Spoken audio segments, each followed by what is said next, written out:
यहाँ हम देखने जा रहे हैं lesson the portrait of A lady.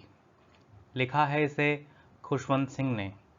तो पहला पार्ट है अपीयरेंस ऑफ ग्रैंड मदर, यानी दादी का जो बाह्य रूप है वो कैसा है। अपीयरेंस का मतलब होता है आकार, स्वरूप कैसा है।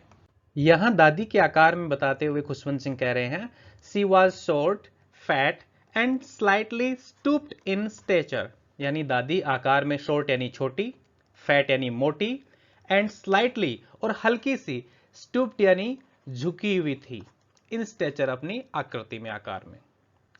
हर सिल्वरी व्हाइट हेयर, उनके चांदी जैसे सफेद बाल, यूज टू स्केटर, स्केटर का मतलब होता है बिखर जाया करते थे, on her wrinkled face, wrinkled का मतलब होता है जी झुर्रीदार, उनके झुर्रीदार चेहरे पर, दादी का जो चेहरा था बुढ़ापे के कारण से उस पर झुर्रियां आ गई थी और वो चेहरा जो है पूरी उसके ऊपर उनके वो सफेद सफेद बाल बिखर जाया करते थे।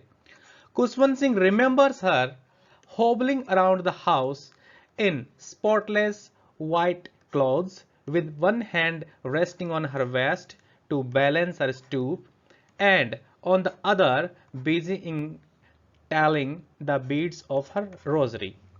वो कहते हैं कि दादी जो है अराउंड द हाउस, घर में यहां वहां घूमा करती थी। उनका जो पहनावा था स्पॉटलेस, दाग रहित, स्पॉटलेस का अर्थ हो गया जी दाग रहित, व्हाइट क्लॉथ, बिल्कुल सफेद कपड़े दाग रहित। With one hand resting on her waist, दादी का एक हाथ तो कमर पर रहता बुढ़ापे के कारण से, टू बैलेंस हर स्टूप, क्योंकि दादी झुकी हुई थी, उनकी कमर मुड़ी हुई थी, तो दादी का एक हाथ तो उनकी कमर पे रहता था। एंड अदर, दूसरा जो हाथ था उनका वो बिजी रहता था, हमेशा व्यस्त रहता था, इन टेलिंग द बीड्स, जो मणिये थे, ऑफ अ रोजरी, उनकी माला के जो मणिये हैं, उनके हाथ में एक माला होती थी, उन माला को जो है वो जपा करती थी। यही दादी का जो काम रहा करता था।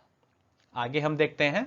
अब लेखक अपनी दादी के बारे में बताते हुए कह रहे हैं रिलीजियस एंड काइंड हार्टेड, दादी जो थी एक धार्मिक और काइंड हार्टेड यानी दयालु महिला थी। दादी कैसी थी? रिलीजियस यानी धार्मिक और दयालु महिला थी। तो देखते हैं।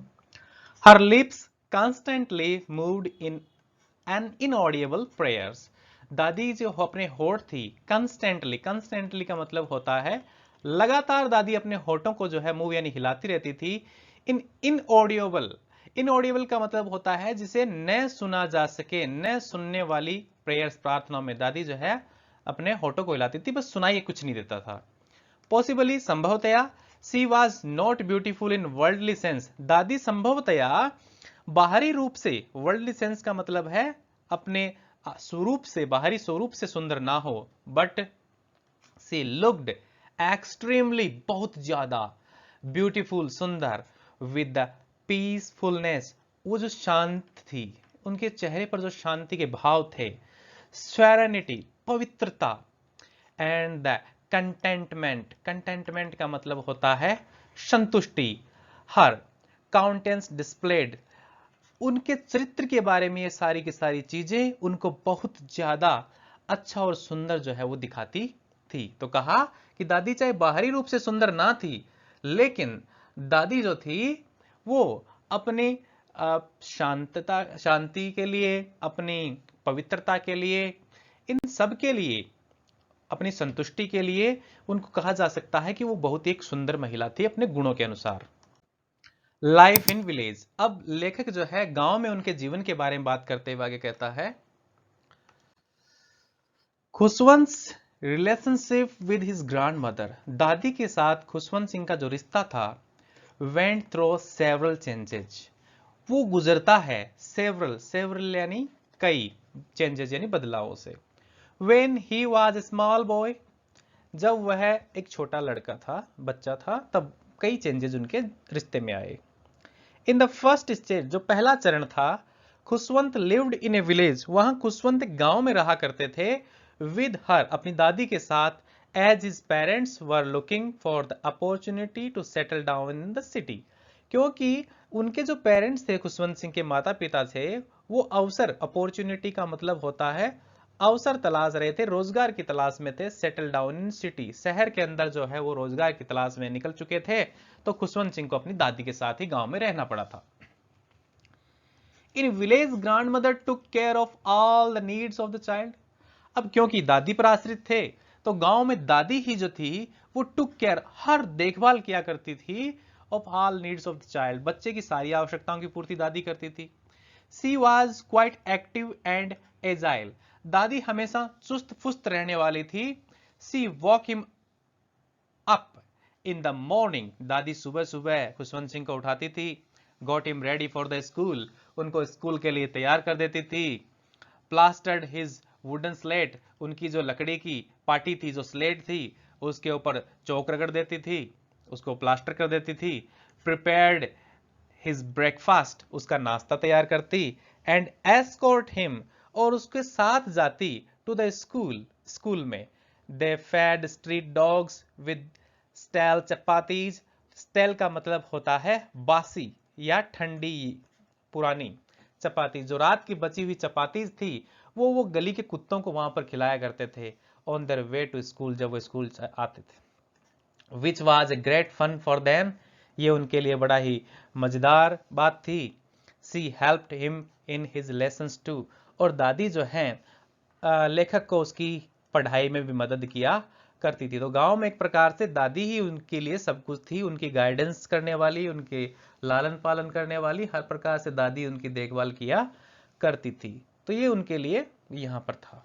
और दादी का जो यहाँ पर मेन काम था वो मंदिर में प्रार्थना करने जाना था और साथ में ही उन कुत्तों को बासी चपातियां देना, ये दादी का काम था।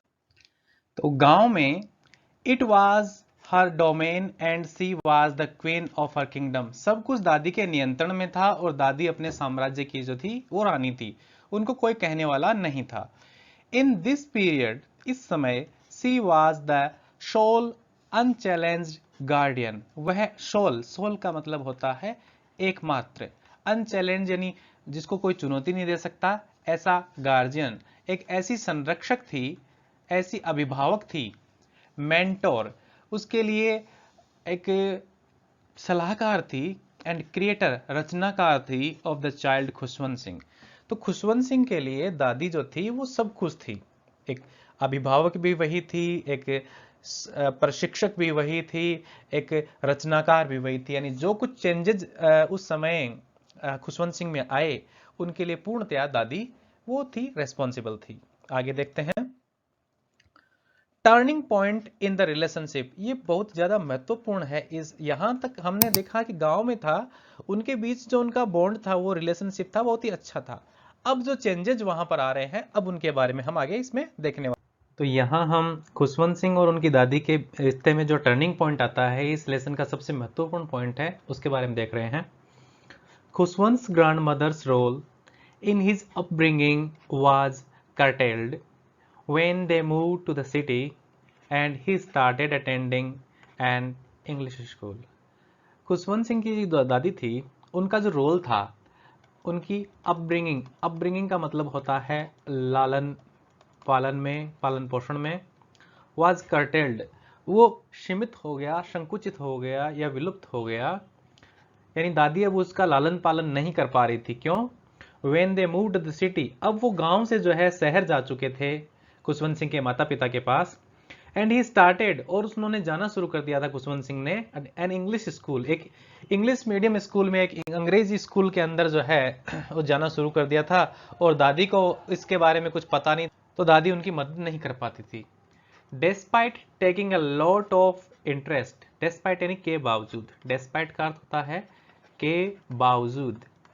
तो taking a lot of interest in his studies, दादी ने है काफी इंटरेस्ट लिया उसके अध्ययन में।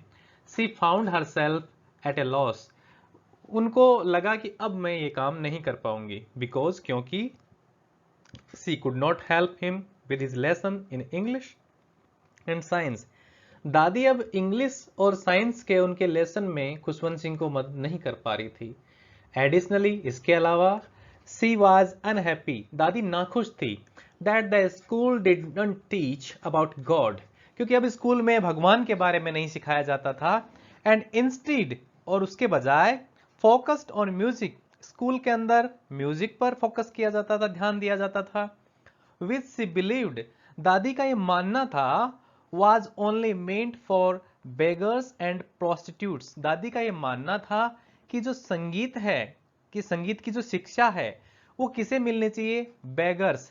बेगर्स का अर्थ होता है भिखारी, या तो भिखारियों के संगीत काम की चीज है, या प्रोस्टिट्यूट्स जो पुराने जमाने में वेश्याएं हुआ करती थी, उन वेश्याओं के लिए जो है वो ये संगीत की चीज है। When Khushwant went to university, जब खुशवंत सिंह यूनिवर्सिटी चले गए विदेश पढ़ने के लिए, their friendship weakened, उनकी जो है फ्रेंडशिप बहुत ही कमजोर हो गई, and his grandmother withdrew into self-imposed seclusion, spending most of her time praying and spinning her wheel। दादी ज्यादातर अपना समय एकांत में बिताती थी और अपना प्रेइंग प्रार्थना करती रहती थी, स्पिनिंग हर व्हील्स अपनी जो है मालाएं वो फेरती रहती थी। पास टाइम इन सिटी, शहर में उनका समय बिताने का दादी का तरीका। अब जैसा कि शहर में दादी अकेली पड़ चुकी थी, फीडिंग द बर्ड्स, दादी जो है वो चिड़ियाओं को, पक्षियों को खाना खिलाती थी, स्पिनिंग द व्हील अपनी माला फेरती थी, and saying her prayers in the city और प्रार्थना करती रहती थी, was her only happy pass time. दादी का यही समय बिताने का तरीका था, चिड़ियाओं को भोजन खिलाती थी, माला फेरती, प्रार्थनाएं करती रहती थी। ये प्रश्न कई बार परीक्षा में आ चुका है। But just the day before her death, लेकिन दादी की मौत से कुछ दिन पहले ही, for the first time she broke this routine, दादी ने अपना ये रूटीन, अपना ये दिनचर्या छोड़ दी थी। दादी ने प्रार्थना वगैरह करनी उस दिन बंद कर दी थी। एंड गेव अप प्रेयर्स, दादी ने प्रार्थना बंद कर दी। दैट डे, उस दिन, सी sang the songs of home coming of the warrior, उसने पुराने समय के जो है योद्धाओं के गीत गाए। ऑन अ विदर ड्रम, एक सूखा सा पुराना सा ड्रम ढोल था, उसको बजा रही थी। Along with the ladies of neighbourhood, पड़ोस की महिलाओं को उन्होंने बुला लिया था, भजन कर रही थी, कीर्तन कर रही थी दादी। In order to celebrate her grandson's return, उनके पोते के विदेश से वापस आने की खुशी में। फ्रॉम एब्रोड, एब्रोड का अर्थ होता है विदेश से उनका पोता वापस आ चुका था। नेक्स्ट मॉर्निंग सी गॉट इल, अगली ही सुबह दादी बीमार हुई। Although the doctor said it was a mild fever, डॉक्टरों ने कहा कि ये माइल्ड, हल्का सा बुखार है, फीवर यानी बुखार है, एंड वुड गो अवे, और ये चला जाएगा। She could foresee that her end was near, लेकिन दादी भविष्य देख सकती थी। फोर सी का मतलब है भविष्य देख सकती थी कि उसका अंत आ चुका था। सी वाज अपसेट, दादी परेशान थी। That she omitted her prayers, कि मैंने मेरी प्रार्थनाएं छोड़ दी। Just before the final departure, अपने जाने से थोड़ी देर पहले, फ्रॉम द वर्ल्ड, इस दुनिया से। She did not want to waste any more time to talking to anybody, अब दादी किसी से बात करके अपना समय व्यर्थ नहीं गंवाना चाहती थी, वह भगवान से प्रार्थना करना चाहती थी। Result of love and affection, दादी के प्यार और स्नेह का क्या परिणाम हुआ? स्पैरोज मॉर्निंग हर डेथ, उन्होंने, जो चिड़ियाएं थी, उन्होंने दादी की मृत्यु पर जो है शोक मनाया। टू मॉर्न हर डेथ, दादी की मृत्यु पर मौन करने के लिए हंड्रेड्स ऑफ स्पैरोज फ्लू इन, सैकड़ों की संख्या में चिड़ियाएं अंदर आई दादी के कमरे में। And set scattered around her body, दादी के चारों तरफ इधर उधर बिखर करके बैठ गई। इन अटर साइलेंस, बिल्कुल शांति से, चुप्पी से। They even ignored the bread crumbs thrown for them by Khushwant mother, उन चिड़ियाओं ने बिल्कुल भी छुआ तक नहीं, अनदेखी कर दी ब्रेड क्रम्स, रोटी के टुकड़ों को, ब्रेड के टुकड़ों को, जो उसकी खुशवंत सिंह की मां ने फेंका था। आमतौर पर दादी का काम था, लेकिन आज दादी क्योंकि मर चुकी थी, तो खुशवंत सिंह की मां ने उन आई हुई चिड़ियों के लिए रोटी के टुकड़े डाले थे, लेकिन उन चिड़ियों ने नहीं खाए। They only flu away after the corps was carried away, corps, corps यानी होता है शव, जो मृत शरीर था, जो शव था, जब उसको ले जाया गया तो चिड़ियाएं वहां से चली गई। Carried away for last rites, जब दादी का अंतिम संस्कार के लिए शव को ले जाया गया, तब वहां से चिड़ियाएं जो है वो चली गई। चिड़ियाओं ने रोटी के टुकड़े नहीं